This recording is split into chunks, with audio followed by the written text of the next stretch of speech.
Praise the lord. ప్రతిదినము దేవుని వాక్యాన్ని పాత నిబంధనలో నుంచి యేసుక్రీస్తు ప్రభువారి నిక్షిప్తతను అనే అంశాన్ని బట్టి గత కొన్ని దినాల్లో మనం నేర్చుకుని ఉన్నాం. ఈ దినము ఆ క్రమంలో భాగంగా కీర్తన గ్రంథం నుంచి యేసుక్రీస్తు ప్రభువారి యొక్క నిక్షిప్తతను తెలుసుకునే ప్రయత్నం చేద్దాం ప్రియులారా. ప్రాముఖ్యంగా కీర్తన గ్రంథంలో మొట్టమొదటిగా యేసుక్రీస్తు ప్రభువారి యొక్క కుమారత్వాన్ని, అంటే ఆయన దేవుని కుమారుడు అనే ప్రవచన వాక్యాన్ని లేఖన భాగంలో కీర్తన గ్రంథము 2వ కీర్తన 7వ వచనంలో, నీవు నా ప్రియ కుమారుడవు, నేను నిన్ను కనియుంటిని అనే మాటను లేఖనంలో గమనిస్తుంటున్నాం.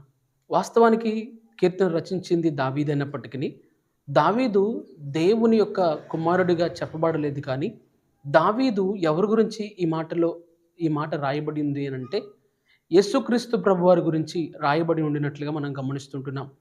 అంత మాత్రమే కాదు, నేను పుస్తకపు చుట్టలో చెప్పబడిన ప్రకారము నేను వచ్చి తిని అనే మాటను గ్రంథములో చెప్పబడినట్లుగా మనం గమనిస్తున్నాం. అదే విషయాన్ని హెబ్రీలకు రాసిన పత్రికలో కూడా మనం తెలుసుకుంటున్నాం ప్రియులారా. సో యేసుక్రీస్తు ప్రభువారు ఆయన కుమారుడుగా ఈ లోకానికి వస్తాడు అనేది కీర్తన 2:7 యొక్క సారాంశమై ఉన్నది. వాక్యం ఉంటున్న నా జీవితంలో కీర్తనను హీబ్రూలో తెహ్లిం అంటారు. తెహ్లిం లేదా టెఫ్లిన్ ఆర్ టెఫ్లాట్గా మనం గమనిస్తున్నాం. అర్థం ఏమిటి అని అంటే స్తుతించుట అనే అర్థాన్ని గమనిస్తూ ఉంటున్నాం. ఇక్కడ 2వ అధ్యాయం 7వ వచనంలో యేసుక్రీస్తు ప్రభువారి యొక్క కుమారత్వపు హక్కును లేదా కుమారత్వపు ప్రవచన వాక్యాలను మనం గమనిస్తుంటే, కీర్తన గ్రంథము 110వ కీర్తన 1వ వచనంలో కూడా అందుకు అనుగుణంగా, నీవు నీ శత్రువులను నీ పాదముల యొద్దకు వంచేంత వరకు నీవు నా కుడిపార్శ్వమున కూర్చుందువు అనే మాటను కూడా మనం గమనిస్తుంటున్నాం. యేసుక్రీస్తు ప్రభువారు ఆయన తండ్రి కుడిపార్శ్వమున ఉన్నారని ఆడవదిగా గమనించగలిగినట్లయితే, కీర్తన గ్రంథము 23వ కీర్తన మొదటి భాగంలో, యెహోవా నా కాపరి, నాకు లేమి కలగదు అనే మాటను గమనిస్తూ, యేసుక్రీస్తు ప్రభువారు ఈ లోకానికి గొర్రెల మంచి కాపరిగాను, ఆయన ప్రధాన కాపరిగా, ఆయన మంచి కాపరిగా, ప్రాణమిచ్చే కాపరిగా మనం గమనిస్తుంటున్నాం. గాఢాంధకార లోయలో మనం సంచరించిన ఏ అపాయానికి ఎందుకు భయపడమనంటే, ఆయన మనకు మంచి కాపరిగా ఉన్నాడని, నా జీవితకాలం అంతా నేను చిరకాలం యెహోవా మందిరంలో నివాసము చేసేదను అన్న లేఖన రీతిగా యేసుక్రీస్తు ప్రభువారు ఆయన మంచి కాపరిగా, గొర్రెల కాపరిగా లేఖనాల్లో పేర్కొనబడినట్లుగా గమనిస్తూ ఉంటున్నాం.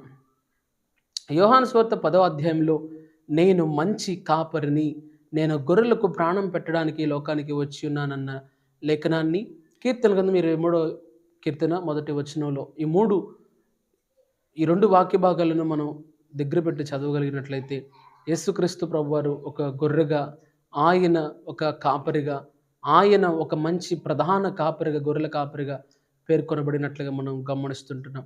మనము ఆయన గొర్రెలము, ఆయన మేపడి గొర్రెలము అనే విషయాన్ని ఇదే కీర్తనలో కూడా మనము జ్ఞాపకము చేసుకునవలసిన వారమై ఉంటున్నాం.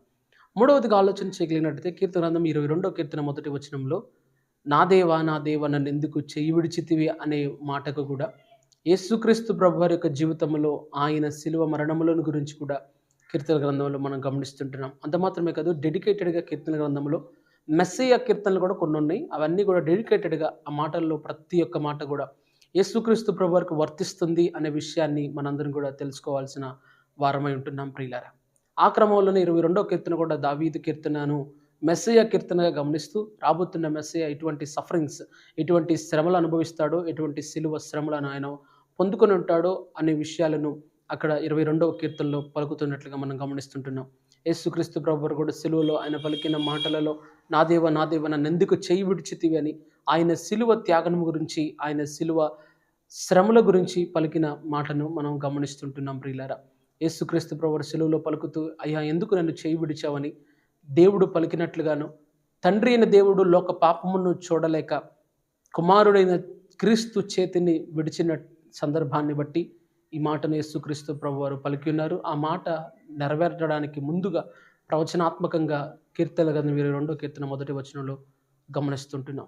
4వదిగా మనం తెలుసుకోవలసిన విషయం ఏమిటి అంటే, యేసుక్రీస్తు ప్రభువారి యొక్క పునరుద్ధానాన్ని 16వ అధ్యాయము 10వ వచనంలో, నీవు పరిశుద్ధుని కుళ్ళు పట్టనివ్వు, నీవు పాతాళంలో అతన్ని విడిచిపెట్టవు అనే మాటను 16వ అధ్యాయం 10వ వచనంలో మనం చదవగలం ప్రియులారా.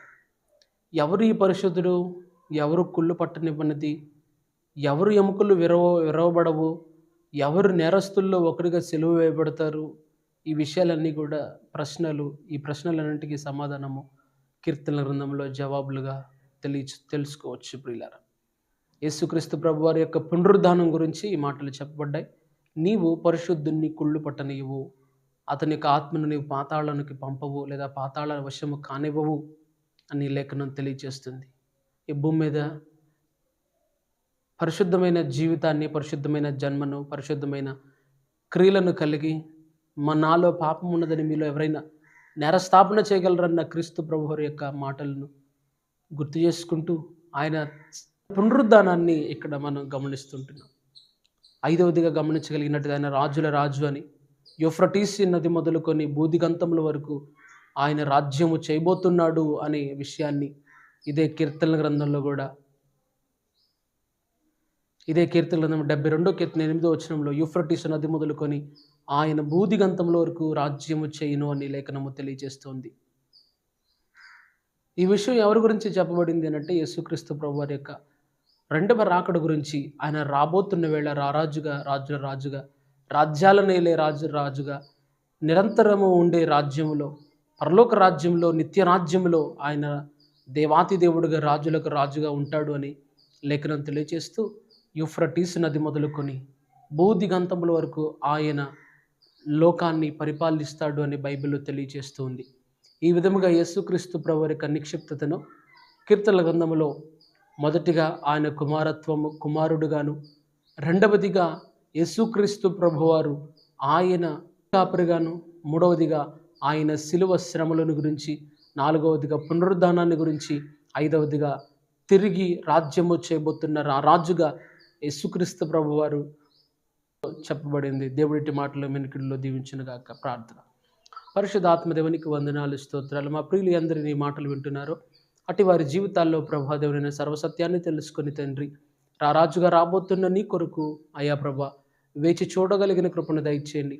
అయా ప్రభా కీర్తన గ్రంథము 45వ కీర్తనలో ప్రభా గొర్రెపిల్ల వివాహోత్సవం గురించి కూడా చెప్పబడిన విధంగా గొర్రెపిల్ల వివాహోత్సవములో అయా ప్రభా దేవుని వినుచున్న మా శ్రోతలు నిలిచి ఉండినట్లుగా నీ కృపను దయచేయమని యేసుక్రీస్తు నామమున అడిగి వేడుకుంటున్నాను తండ్రి.